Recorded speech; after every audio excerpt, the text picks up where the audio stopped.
Hello everyone, Lawrence here from Unicorn Reviews, and today we're looking at Logitech's G910 Orion Spark mechanical RGB gaming keyboard, which is quite a mouthful, I know. So let's just see if the experience is as impressive as the name.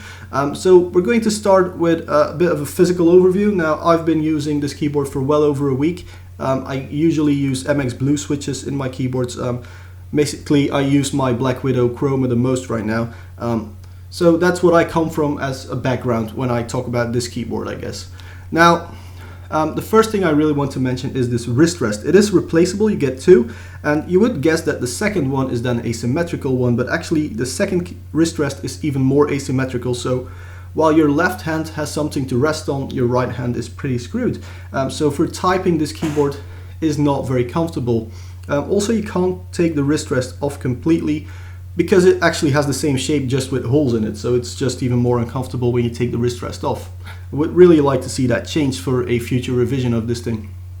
Now, I know I'm going to start off on a really negative note here, but another problem I have with it is the profile of the keyboard. Basically every mechanical keyboard has a stepped up design. This one is pretty flat. If anything, it's a bit concave when you don't use the risers, but the risers are pretty cool. They're really stable, rubberized, so it doesn't slide around. They're really good risers.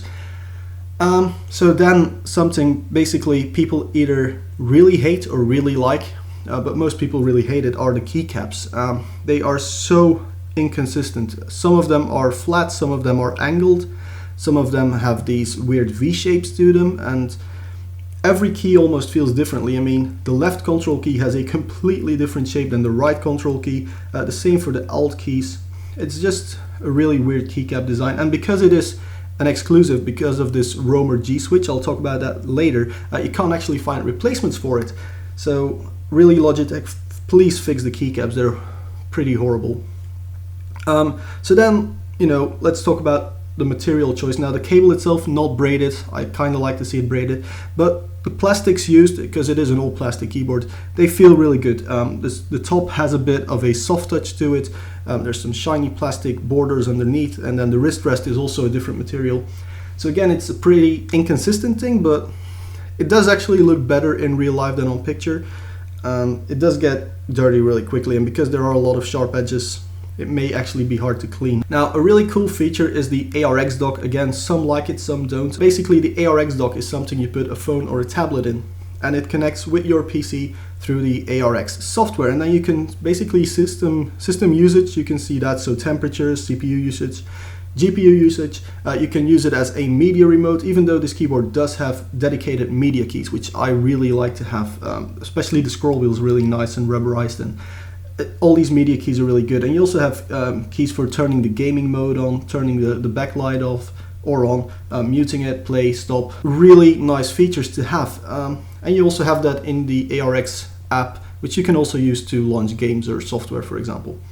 So that's really nice. Let's actually talk about these new switches. So the Romer-G switch, it's something Logitech made together with Omron, because basically Corsair stole the exclusivity right on the Sherry MX switches. So either you copy a Sherry MX switch or you make your own switch altogether, and making a new one is what Logitech and Omron decided to do. Now, the switch is really weird. It actually feels like a rubber dome keyboard, but actually it's not even like that. It's a very weird experience, and I would definitely recommend people to try this keyboard and these switches before buying it, because it is so weird. And at first it's really stiff. The bump is, you can feel it if you pay attention to it, but if you're really mashing the keyboard, you don't feel the bump at all.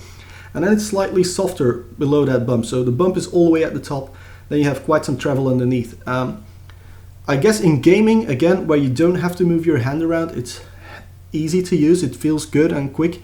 But then when you're typing on it, or when your hand actually moves around a lot and your fingers have to find the switches, and also because of the keycap design, it becomes quite annoying. And I also found this really weird friction sometimes. When you type slowly, you can actually feel the friction from the moving part into the stationary part of the switch itself. So let's look at the switch itself.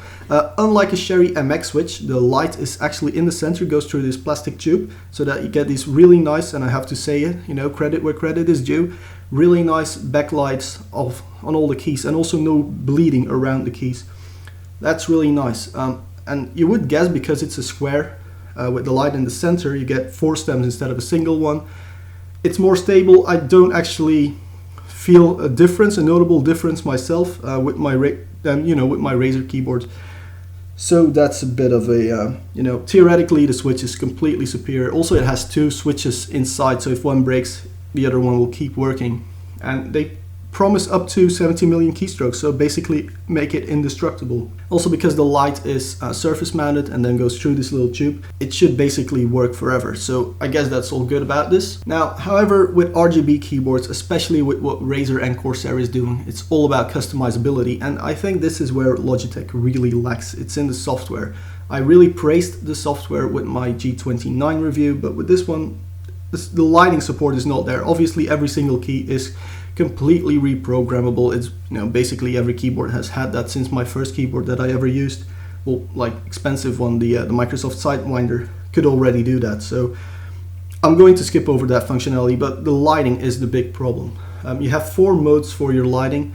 Basically, it's either zones, command keys, or effects, or program every single button individually. But it's so hard to switch between these lighting settings unless if you redo them or either make profiles, but then you have to manually go into the software and reselect the profile every single time. There's no on-the-fly switching between profiles like you can do with my Razer or with the Corsair keyboard. So the software really needs a lot of work. It really needs a lot of work with this keyboard because, like for example, you cannot do a wave and reactive at the same time, which is something I really like with my other keyboard. So yeah, we have okay switches or even good switches if you like them. It's definitely either you like it or you hate it. There's no in between with these switches. So if you like the switches and you like the design of it, I do think it's a bit gamery, this design. And I don't mean that in a positive way. It actually looks like it's marketed at spoiled children to me. I know Logitech won't like me saying that, but you do get all the functionality. You get these media buttons, you get extra macro buttons below, above the function keys. That's all really nice. It looks different, it feels different, but basically the keycaps are rubbish. And it is uncomfortable to type on, especially because you only get one wrist rest. But anyway, guys, thank you for watching the video. If you liked it, press that like button. If you didn't like it, press the dislike button. You can leave a comment.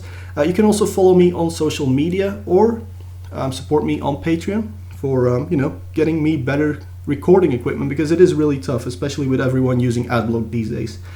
So yeah, see you in the next one.